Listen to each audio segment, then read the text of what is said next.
Bonjour à tous. Orange, Free, Bouygues Télécom se sont mis d'accord pour racheter SFR au groupe Altis au prix de 20,35 milliards d'euros. On en a déjà parlé dans nos débriefs de la tech, mais je voulais qu'on regarde par-delà ce rachat, ce que ça veut dire en termes de consolidation sur le marché des télécoms en France, mais également en Europe. Et pour cela, nous aurons en invité deux experts. Ce sera notre sujet à la une. Je vous propose en revanche qu'on commence cette édition avec 3 questions posées à la Poste Pro.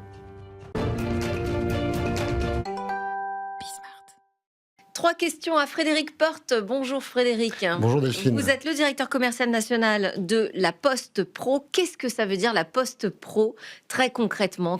Que trouve-t-on comme service aujourd'hui derrière la Poste Pro? Alors, la Poste Pro, c'est une très jeune marque, puisque c'est une marque qui a à peine 3 ans. Oui. Ça fait très très longtemps qu'on adresse le marché des pros en France, mais on avait besoin d'être plus lisible. Tout le monde connaît bien sûr La Poste, qui est un grand groupe multimétier international avec effectivement une banque, de la logistique. Et qui a fait sa transformation numérique. Et qui fait sa transformation Docapost, numérique tout à fait aussi, depuis ouais. très longtemps, avec Docapost qui est un des grands leaders sur la data IA. Ouais. Et on avait besoin, pour adresser ce grand marché des pros, de pouvoir avoir une marque puissante, de proximité, et puis également qui génère la confiance de nos clients pros. Alors, qui on adresse comme clients? C'est principalement, bien sûr, les commerçants, les e-commerçants, les professions libérales, très importants, qui sont en bouleversement sur la digitalisation. Et puis, bien sûr, l'ensemble des créateurs d'entreprises. On a près de 1 million de créateurs d'entreprises sur la dernière année. C'est encore très dynamique dans un contexte compliqué. Et là, on s'attache effectivement à les aider dans leur démarrage et dans leur développement. Donc, c'est un client sur 2 qui sont accompagnés par... Un professionnel sur 2 accompagné par la Poste. 2 millions la de Poste clients. Pro. D'accord. Quels sont les services que vous avez dû créer pour vous adapter justement à ce nouveau contexte dont vous parlez? Alors, on a bien sûr les services qui concernent toutes les grandes transitions de nos clients, à savoir les services sur la logistique et l'expédition. Donc ça, c'est déjà un grand univers de services. On a toute la partie communication également, et puis tous les services à la digitalisation, les services numériques de confiance que l'on adresse pour nos clients pro. On a également toute la partie connectivité. Donc téléphonie, vous parliez de la téléphonie juste à l'instant, Oui. avec un grand opérateur qui s'appelle La Poste Mobile Pro C'est vrai. et Bouygues Télécom. Et donc on a des solutions de B-Box sur cela également. Alors, vous avez évoqué les commerçants, donc qui font partie des cibles principales de la Poste Pro en termes de clientèle. Les commerçants font face à la révolution du e-commerce. Comment est-ce que vous pouvez les accompagner très concrètement dans cette transformation? Alors, quand on parle des commerçants, on parle des 500 000 commerçants et commerces de proximité en France, donc c'est colossal, et qui sont effectivement confrontés à un bouleversement, à un choc qui vient en fait, effectivement du choc du e-commerce et des grandes plateformes américaines et maintenant de plus en plus chinoises qui viennent percuter, on va dire, et désintermédier leur relation avec leurs clients. Et donc, par rapport à ça, ils doivent se réinventer, ils doivent aller chercher d'autres marchés, d'autres relais de croissance, et notamment sur le numérique. Et donc là, c'est là où on peut effectivement les accompagner, notamment sur la partie de la logistique d'expédition. J'en parlais tout à l'heure. D'accord. On a créé la première, c'est unique en France, on a créé la première plateforme d'expédition multi-transporteur, s'appelle La Poste Pro Expédition. En un clic, le pro va se connecter à cette plateforme et peut connecter son site internet avec les grands CMS, c'est-à-dire les Shopify, les Amazon. Donc, ils sont au standard des grands, quelque part. Ouais. Et là, ils peuvent très simplement pouvoir envoyer leur colis, leur courrier, avec toutes les solutions Chronopost, Colissimo, en France et à l'international. Donc, c'est très simple pour eux et ça permet de les mettre tout de suite dans le standard et ouvrir de nouveaux marchés. Et ça, on le fait justement avec nos conseillers de proximité qui sont dans les 17 000 points de contact. On le fait également avec notre actif digital qui est laposte.fr, qui permet effectivement d'héberger cette plateforme. Et nous, on conseille nos clients de pouvoir se connecter et on les accompagne. Laposte.fr, c'est 1 million de contacts et de connexions par mois. C'est colossal. Et donc, on peut effectivement, sur le e-commerce, les accompagner sur cette verticale. Et sur la partie, de manière plus générale, transformation digitale des entreprises? Alors ça, c'est le sujet aujourd'hui, et d'ailleurs d'hier, puisque c'est pas aujourd'hui que ça commence. Oui. Alors ça a commencé par les grandes entreprises. Aujourd'hui, ça arrive très très fortement sur les petites entreprises et les pros, avec des notions réglementaires aussi qui va accélérer la digitalisation. Je pense notamment à la facture, Facturation électronique, la là, e-facture, qui voilà. arrive de manière obligatoire. On est vraiment sur le toutes money les time, hein, structures, sur le sujet, parce que c'est septembre l'échéance.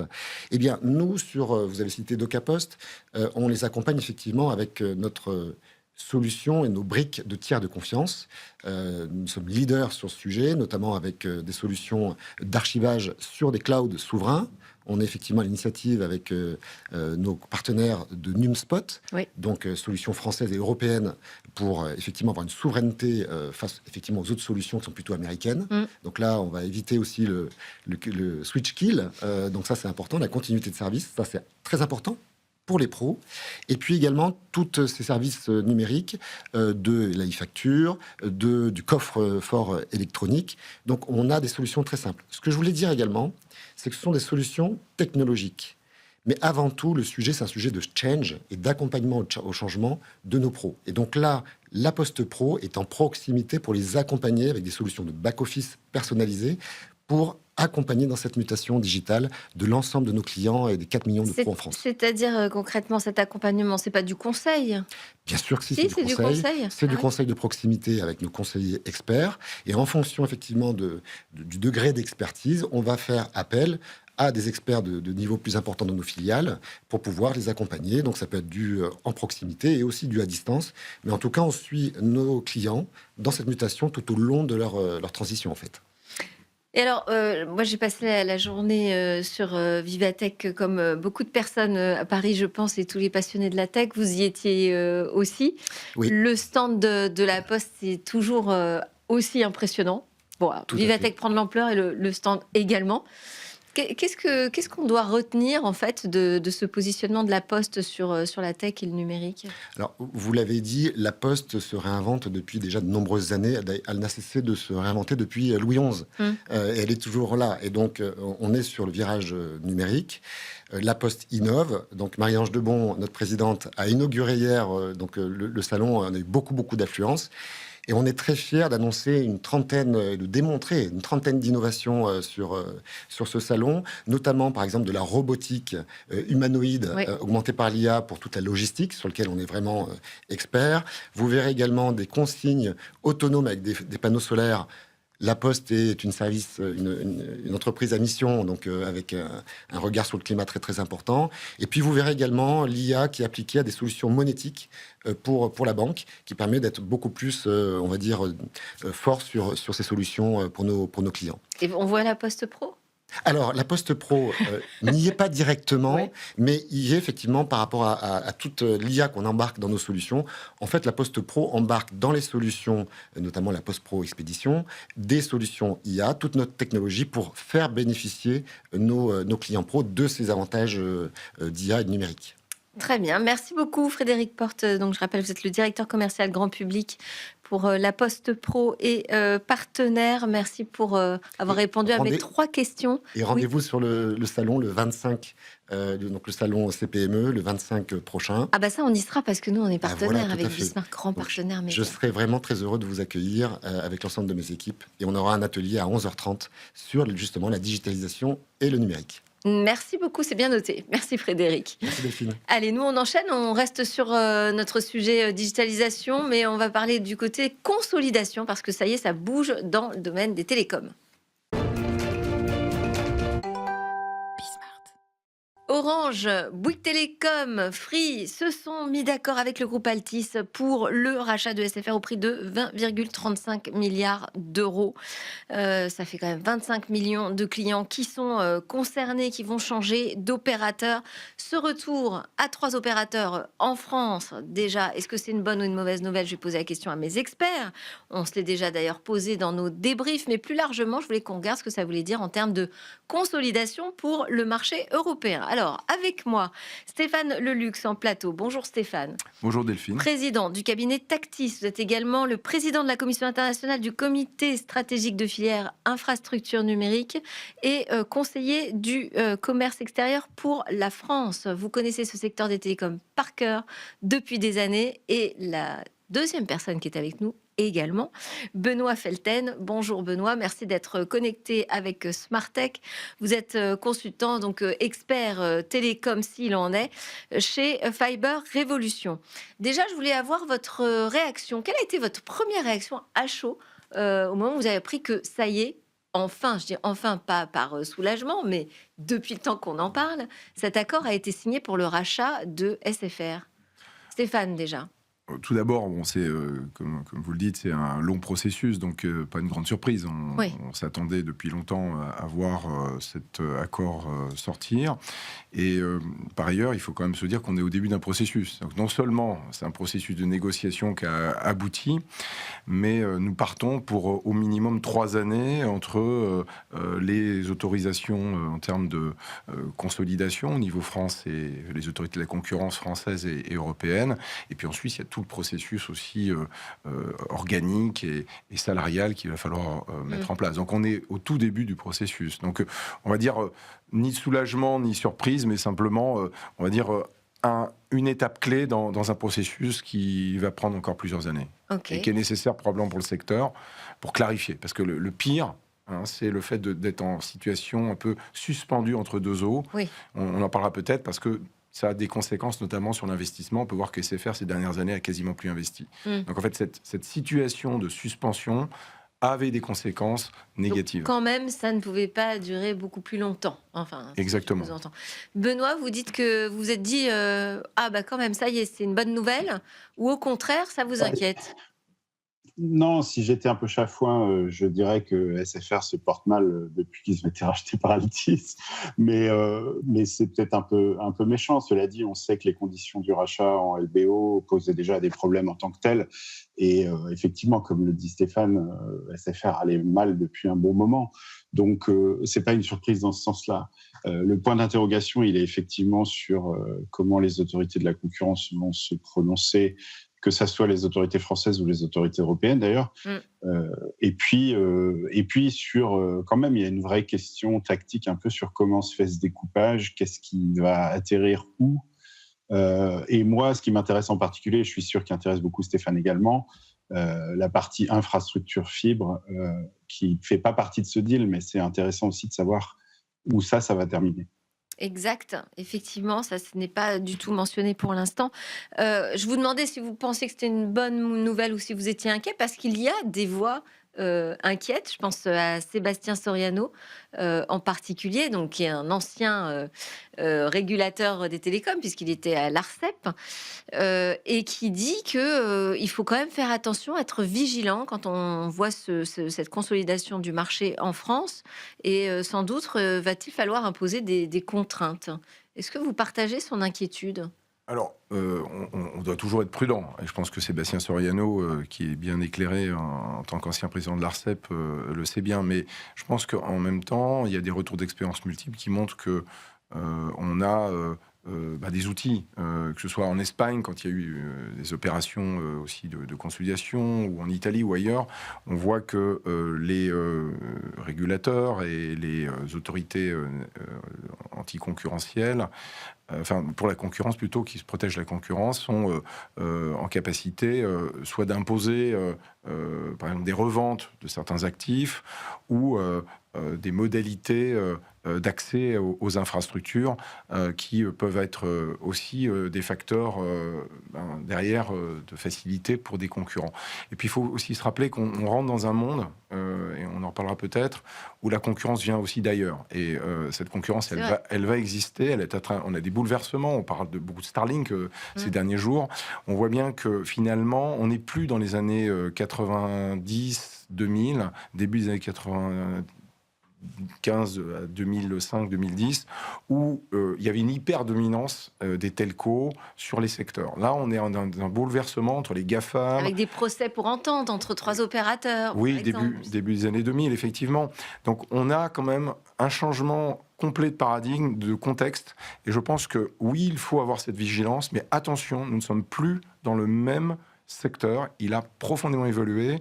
Il y a des poids relatif des acteurs. Je citerai un chiffre. Aujourd'hui, les GAFAM investissent un peu plus de 700 milliards de dollars par an, quand l'ensemble des opérateurs européens investissent à peine 63 milliards. Mais Donc, vous voyez milliards, sur quoi ils investissent?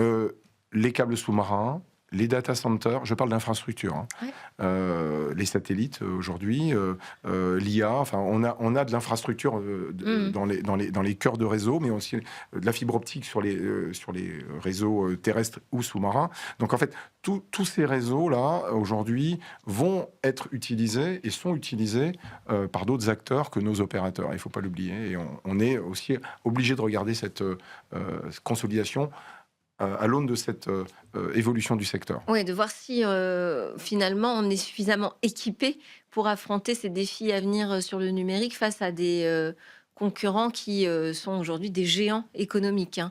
Benoît, vous partagez cette analyse, c'est-à-dire qu'à la fois, oui, il faut être vigilant, mais d'un autre côté, il faut aussi donner les moyens, si j'entends, à nos opérateurs d'affronter ces défis-là.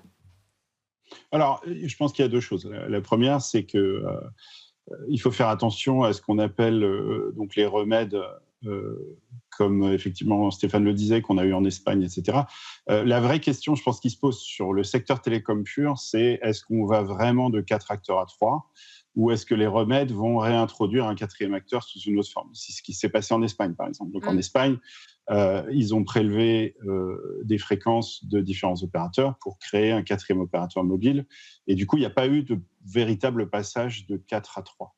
Donc la vraie question, c'est est-ce que le modèle de cette fusion, ça va être un vrai passage de 4 à 3 et quelles seront les conséquences de ce passage?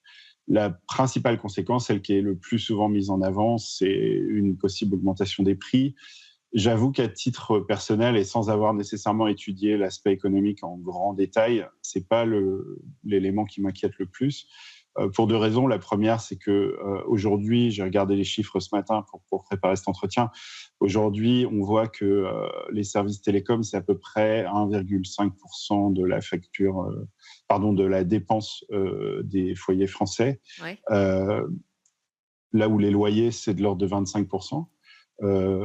L'encadrement des prix, entre guillemets, des télécoms me paraît moins important que bien d'autres possibilités réglementaires qui toucheraient à des budgets beaucoup plus importants chez les foyers. Pour le dire autrement, si les prix des abonnements télécoms augmentaient de 2 à 3 euros en France, je ne pense pas que ça serait un problème systémique. Après, évidemment, il y a toujours des gens pour qui c'est un montant important, il ne faut pas le négliger, mais on a aussi des mécanismes en France de protection des consommateurs les plus fragiles et des tarifs dédiés pour ces consommateurs-là. Donc tout ça, c'est pour moi un peu un épiphénomène. Le deuxième point qu'il faut quand même souligner, c'est qu'on a un acteur en France, Free, qui tire les prix vers le bas avec des promesses de ne pas augmenter ses prix qui font de manière répétée depuis longtemps. Ça ne veut pas dire que à la marge, les prix augmenteront pas sur des éléments annexes, des options, etc. Mais je ne vois pas Free du jour au lendemain dire bon, j'augmente mes abonnements de 10 euros. Après, le point plus général, moi, je ne vois pas. Alors, j'aime pas le terme GAFAM d'abord parce qu'il est obsolète. On devrait dire AMAM, ce qui est un peu plus moche comme terme. Mais surtout parce que ça pointe du doigt un certain nombre d'acteurs et que les choses étant très dynamiques, ces acteurs, ils ont des rôles très différents sur le marché global d'Internet. Mais surtout, le point important, c'est que pour moi, alors Starlink, c'est effectivement un cas particulier puisque Starlink et Kuiper, d'ailleurs, d'Amazon, vont être potentiellement des concurrents directs de ces réseaux. Par contre, sur le reste de l'écosystème, c'est plus des collaborateurs que des concurrents. Et je pense que le fait de dessiner ça comme un conflit, c'est une erreur, parce qu'aujourd'hui, on a un écosystème qui fonctionne de manière très symbiotique et relativement efficace, et remettre ça en cause au nom de... C'est-à-dire, vous dites qu'il n'y a pas de rapport de force, vous dites qu'il n'y a pas de rapport de force entre les géants du numérique et les opérateurs européens? Alors, je ne sais pas ce que c'est un rapport de force, il y a une interdépendance totale. Sans les réseaux d'accès, les acteurs du numérique ne peuvent pas atteindre leurs clients. Et sans les acteurs du numérique, les opérateurs ne vendraient pas d'accès à Internet. Donc, à un moment, il ne faut pas perdre de vue cette vérité fondamentale qui est que ces deux pans de l'écosystème sont interdépendants. Et d'ailleurs, si on regarde d'un peu près, on se rend compte qu'il y a énormément d'accords qu'on voit pas entre les deux, des accords de revente, des accords de collaboration. Il y a des éléments de gestion de réseau qui sont fournis par des acteurs d'Internet. Tout ça, c'est une interdépendance, c'est pas une concurrence frontale. Alors, encore une fois, sur le satellite, là, c'est une situation différente. Et il n'y a pas de doute que ça peut représenter un élément de concurrence. Je pense que ce n'est pas le sujet nécessairement d'aujourd'hui, mais c'est un sujet très intéressant sur lequel on pourrait se pencher. Oui, mais c'est le sujet aussi de la capacité d'investissement qui se pose même avec cette question des satellitaires. Oui. Je veux bien réagir sur ce que dit Benoît, parce que je suis d'une certaine manière d'accord avec lui. On ne peut pas parler de concurrence frontale, mais en réalité, il y a un rapport de force qui est caché, puisque si ce que tu dis, Benoît, effectivement, est tout à fait juste, il y a une interdépendance. En réalité, le rapport de force a changé. C'est ça que je suis en train de décrire. C'est qu'en fait, tout ce que dit Benoît est tout à fait juste, sauf que la réalité, c'est qu'il y a 15 ans, quand un opérateur discutait avec un fournisseur de contenu, ce qu'on appelle un OTT, un fournisseur de services, il avait un rapport qui était plus en sa faveur, voire équilibré ces dernières années. Aujourd'hui, c'est plus le cas. Et plus ça va aller, plus un opérateur est en train de se retrouver. Que ça, quand même, c'est toujours été un problème, parce que je me souviens de l'époque où Free avait essayé de brider YouTube parce qu'il considérait qu'il ne participait pas suffisamment au financement des réseaux. Finalement, cette histoire s'est terminée sans faire cher, sans modification des règles. Il y a les enjeux de la neutralité du net, etc. derrière, l'équilibre entre les différents supports et les fournisseurs de services et les opérateurs de réseau. Mais avec les rapports de force que je décris qui sont en train de glisser en faveur, on va dire, des grands acteurs, des plateformes, pour pas utiliser le terme GAFAM, même si les plateformes numériques, les big tech, au sens large du terme, peu importe, parce qu'il ne faut pas oublier qu'il y a les Chinois aussi qui sont dans l'arrière-cour asiatique, qui un jour probablement franchiront le cap, même si aujourd'hui on commence à les voir plus dans les pays émergents, en Afrique, etc. Mais il n'y a pas de raison qui ne s'attaquent pas un jour à nos marchés de manière plus large qu'ils le font déjà, à travers notamment les Alibaba, etc. Donc là, ce qu'on voit, c'est que le rapport de force est en train de glisser progressivement en défaveur des telcos qui deviennent des commodities. Et ces commodities, finalement, ils ont de plus en plus vocation à être finalement un truc quasiment d'accès gratuit. C'est qu'en fait, aujourd'hui, on écoute Bezos ou d'autres qui disent, en gros, si vous voulez, moi, l'accès Internet, je vais vous le fournir gratuitement. Et en fait, là, on voit bien qu'on arrive au bout d'un raisonnement où, finalement, ils veulent englober dans leur service l'accès. Et en fait, par un accès direct au client en gérant la plateforme et vos abonnements, on va glisser progressivement vers un système où, même si nos opérateurs restent nationaux avec des licences, payent des fréquences, etc., ils ont l'infrastructure, ils ont la fibre, ils ont le réseau 5G. Finalement, le client final qui est roi, c'est lui qui va décider à qui il va payer le service. Et dans les prochaines années, c'est encore une fois là où je ne suis pas d'accord avec Benoît, il y a un glissement qui va se faire où va se situer mon opérateur réel, global. Ouais. Et ça, on est dans une situation de rapport de force qui devient pas loin extrêmement... de cette situation. Okay. Je pense qu'on s'en rapproche d'année après année. Après, la confrontation directe qu'évoquait Benoît, par exemple avec Starlink, typiquement la France, nous, on est protégés. Pourquoi ? Parce qu'on parle de moins de 2% des foyers qui n'ont pas la fibre ou qui n'ont pas la 5G. D'accord ? Alors, donc la réalité n'est pas la même. Justement, parce que parlons de ça, parlons des réseaux. Cette consolidation peut-elle avoir un impact sur l'investissement dans les infrastructures ? Parce qu'on peut considérer que en étant plus puissants, ils auront plus de capacité d'investissement, mais c'est pas certain. Ils peuvent être aussi plus puissants et décider de faire autrement et de voilà. Alors, il faut quand même d'échapper même à certaines contraintes de. Voilà, il faut se remettre en perspective. On est parti il y a, on va dire, 15 ans. Réagir voilà. Après. Excuse-moi. Donc, on part de à peu près 6 milliards en France d'investissement il y a une quinzaine d'années, en tendance annuelle. On est passé à un cap maximum vers 2020, juste après le Covid, à 13 milliards. Donc, on a à peu près doublé les capex annuels. Je pars hors des coûts d'achat des fréquences. Vraiment de l'investissement dans le dur, c'est-à-dire la fibre optique et les réseaux mobiles. Voilà. Donc, les passage de 4G, 5G, etc. Ça, on a doublé par an le rythme d'investissement. Ce qui fait que d'ailleurs la France est située comme le champion de l'investissement dans les CAPEX, dans les investissements dans l'infrastructure, puisque en fait, en gros, la France représente à peine 10% du nombre d'utilisateurs de l'Europe, et on était à 20% de l'investissement dans les opérateurs. Donc à peu près 12 milliards, 13 milliards à cette période 2020-2023. Et là, on est en train de descendre tout doucement chaque année de 5%. On est à peu près à 10 milliards aujourd'hui. Et alors, il y a un phénomène contre-intuitif qui va se produire dans les 5 prochaines années, ou 3 prochaines années minimum, c'est qu'on va rebondir. Pourquoi ? Parce que la consolidation a un coût, avant d'avoir un profit. C'est qu'en fait, le profit, on l'estime à peu près à 2 milliards, mais le coût, on l'estime à peu près 7 milliards. Donc en fait, vous allez avoir un phénomène de croisement de courbes, et puis on n'a pas fini le déploiement de la fibre, et on a un retard sur la 5G native. Voilà, donc on a beaucoup d'investissements pour les 3 à 5 prochaines années. Benoît, votre regard là-dessus, sur cette consolidation et l'impact que cela peut avoir sur les investissements en infrastructure ? Alors, la consolidation elle-même, elle est censée réduire les montants d'investissement. Effectivement, comme le dit Stéphane, il faut absorber la consolidation, et ça, c'est pas complètement transparent. Ceci dit, moi, je soulignerais un certain nombre de tendances. Bon, la première, c'est que la France, comme l'Espagne d'ailleurs, sont plutôt en avance par rapport au reste de l'Europe sur leurs investissements dans l'infrastructure. On parle beaucoup de la 5G standalone, mais la réalité du marché, c'est qu'aujourd'hui, il n'y a pas énormément de demandes, et que du coup, les opérateurs, ils sont frileux, pas parce qu'ils n'ont pas les moyens d'investir, mais surtout parce qu'ils ne voient pas la rentabilité de cet investissement. Et donc, on peut s'attendre, sans que ça soit une mauvaise nouvelle, à ce que les montants de CAPEX en France, dans la décennie qui vient, ils aillent plutôt à la baisse, même s'ils resteront importants, parce que des réseaux, ça se maintient et ça se renouvelle. Ceci étant dit, on voit bien qu'il y a des hésitations sur la 6G, on ne sait pas comment la définir trop, les opérateurs ont du mal à voir les bénéfices qu'ils vont pouvoir en tirer, ils ont été très échaudés par leurs investissements sur la 5G.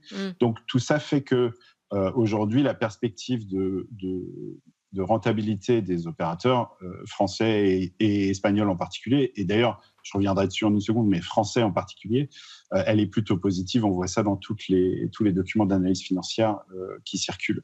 La raison pour laquelle la France est encore mieux placée que l'Espagne, c'est qu'en France, on partage le réseau fixe, ce qui n'est pas le cas de l'Espagne, et que du coup, on a une utilisation du réseau qui est bien plus importante en proportion, et donc une bien meilleure rentabilité de cet investissement réseau. Le deuxième point qu'il ne faut pas perdre de vue, c'est que... Très rapidement, Benoît. Oui. Très rapidement. Ah, pardon. Le deuxième point qu'il ne faut pas perdre de vue, c'est que le trafic Internet croît encore, mais il croît de moins en moins vite. Et on est maintenant sur des tendances où on peut anticiper qu'à horizon 2 à 3 ans, on va être sur un trafic plat. Et ça, c'est à mon avis un point que les opérateurs eux-mêmes refusent de voir. Ils continuent de dire dans leur communication que le trafic croît. Ils utilisent souvent le terme exponentiel c'est complètement inadapté. Moi, je pense qu'il y a une vraie question systémique qui va se poser quand on verra à horizon 2-3 ans que le trafic ne croît plus. Et du coup, la question qui se posera, c'est les investissements pertinents pour générer des revenus dans un monde où l'utilisateur est à peu près saturé d'informations. C'est quoi ? Et je ne sais pas s'ils ont la réponse. Eh ben, ce sera une question qu'on se posera une prochaine fois. On arrive à la fin de ce talk et la fin de cette émission. Même merci beaucoup à tous les deux d'y avoir participé. Merci à tous de nous suivre. C'était Smart Tech que vous regardez sur la chaîne Bismart. On se retrouve dès demain.